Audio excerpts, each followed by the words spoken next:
People who usually don't play Nintendo games probably haven't heard of Paper Mario: The Thousand-Year Door.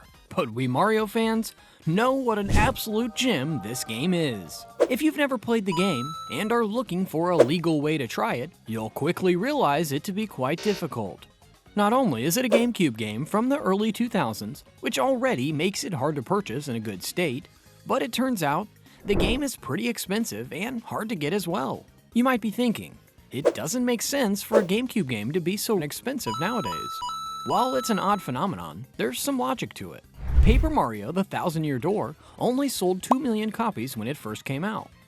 The Legend of Zelda: The Wind Waker sold twice as much, with 4.6 million copies worldwide. And Super Mario Sunshine sold 7.76 million copies worldwide. But even these two games aren't as expensive with resellers as The Thousand-Year Door. Just look at these stats. In the last 5 years, The Wind Waker on GameCube barely went above $70 on eBay, while Paper Mario has kept a steady price above $100 since 2020. With an estimated 2 million copies sold, it's no wonder Paper Mario: The Thousand-Year Door is so hard to obtain. It's pretty rare, and this only increases its price. The game has reached prices of $230 or so in the past. And now, it's likely you won't find the game for less than $100. Of course, different versions of the game will have different prices. For example, a PAL region copy of the game costs $167, while a used copy from Japan costs around $60. So what can a little gamer boy do if they wish to play the game? Many of us have looked for alternatives, like renting out the game or even using emulators, which is a complicated subject on its own. But if you wish to own a legal physical copy, be aware that you might have to dig into your savings, folks.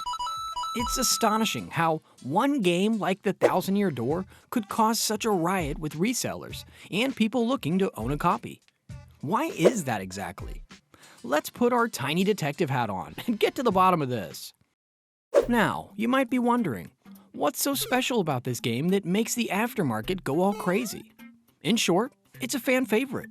Many people describe The Thousand-Year Door as the best Paper Mario, or even Mario RPG game to ever exist. Even though the series has 6 different games and 1 spin-off, fans always keep coming back to The Thousand-Year Door. So what's so special about this game? Well, the game stands out for multiple reasons. One of the most striking parts of Paper Mario: The Thousand-Year Door is the unique storyline. To keep it super short, even though it takes place in the same universe as other Mario games, it isn't limited by that. The best part of the story is all the unique and amazing characters you get to meet along the way. Many characters that are usually perceived as evil, like the Goombas for example, aren't necessarily evil here. Every single character you meet has its own unique backstory, description, and dialogue. Another wonderful thing about the game is its aesthetic. The gameplay and art style here are fully committed to selling the paper aesthetic. The more you play, the more abilities you unlock that truly acknowledge that Mario is made out of paper in this game. For example, you can turn into a flat profile to sneak through gaps or roll into a tube. Your companions also have special abilities that make the paper world even more obvious. All of these elements make the game feel immersive and to stand out from other games in the Super Mario franchise. These are only some of the few factors that helped The Thousand-Year Door become a fan favorite. Even after it became out of print and new games were released, The Thousand-Year Door has stayed on top of the series. But with rising popularity, it would soon become rarer and rarer as well. Now you might be thinking, if it's a popular game, surely it would have an accessible price so more people can play it. Sadly, that's not how it works. In financial terms, there's what we know as supply and demand. The supply of Paper Mario: The Thousand-Year Door games is limited because it is an out-of-print game. There's only a certain number of games available for sale, and that number will only go down. The demand for the game, however, increases each day because more people wish to play it. So what happens when lots of people want to play the game, but there's a limited number of copies? Obviously, the price goes up. This wasn't always the case though. In fact, the prices only started to rise until 2020. Conveniently being the year that the recent Paper Mario game, Origami King, came out. Perhaps with the release of Origami King, people wanted to go back to experience the original games as well. And when talking about experience, have you been on eBay? eBay is an open battlefield when it comes to this game. People are constantly looking for copies, and they get sold fast. There are lots of auctions going on, with prices starting at $71. So you have to be quick and persistent in order to secure a copy. Good luck with that. But of course, there are other factors that influence the game's price aside from popularity, such as the condition and the rarity of certain editions. Pre-owned games are the cheapest because they've been played before, sometimes multiple times. Brand new copies are extremely rare, which means they'll be more expensive to come by. A brand new Player's Choice copy costs around $230 on eBay. Copies with an open box cost $150, while a pre-owned copy costs $95. Some people will even sell only the disc for $85. These prices are literally all over the place. The struggle only gets harder if you're outside the US. The Thousand Year Door managed to maintain its value and popularity due to the combination of a beloved storyline, memorable characters, and innovative mechanics. But also for many fans, this game has become more than just a piece of nostalgia. It's a representation of their childhood and a testament to what made the Paper Mario series so special. So, when a game is so defining and nostalgic, many of us would go through Bullet Train and Fire just to get our hands on a copy of that particular game. As one of the best games in the Paper Mario series, the Thousand Year Door holds a special place in many people's hearts. The high prices of Paper Mario: The Thousand Year Door is an anomaly. Even though this game has a big following among Paper Mario fans, it isn't one of the best-selling games in the franchise. The game sold 409,000 copies in Japan when it came out in 2004. In North America, it sold 1.23 million copies respectively. Despite this, the legacy of the game is unmatched. The Thousand Year Door developed an RPG formula that's witty and memorable, even if it's rather simplistic. It's solidified the Paper Mario franchise, and even now, it is considered one of the best GameCube games of all time.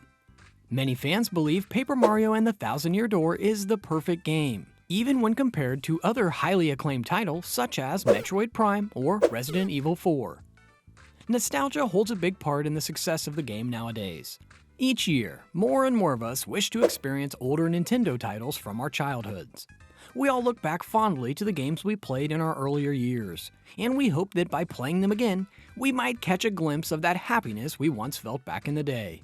And also, especially the need to play GameCube games resurfaces once again. The GameCube started to regain popularity in 2020. In fact, GameCube game prices went up around 46% that year. Now you'll find plenty of forums and threads online with people raving about how good Paper Mario: The Thousand Year Door was.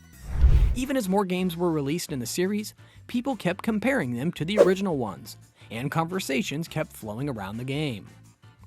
Gamers that weren't around in 2004 to experience it the first time, but now wish to play it, must look for it elsewhere. It's no secret that playing old games is amazing. Even Nintendo knows this, because they've remastered some GameCube titles like The Wind Waker and Metroid Prime Remastered. We also made a video about this, which we highly recommend. Paper Mario: The Thousand Year Door doesn't have a remaster yet, and it doesn't look like Nintendo is planning to do one.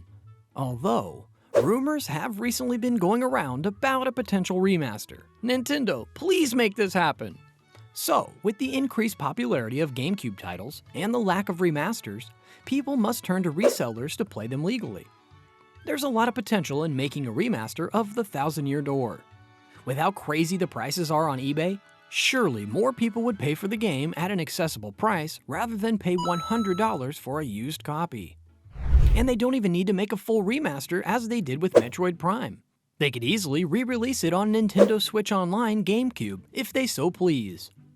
In summary, while the game's sales figures may not have been the highest, the impact and legacy of Paper Mario: The Thousand Year Door are undeniable. The game's unique art style, immersive gameplay, and memorable characters have cemented it as a beloved classic in video game history. As nostalgia for GameCube games continues to grow, the demand for this game only increases, leading to its rising rarity and high prices.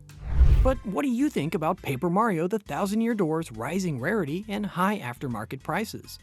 Have you had any luck finding a copy for yourself? What are your favorite memories of playing the game? Share your thoughts and experiences in the comments below.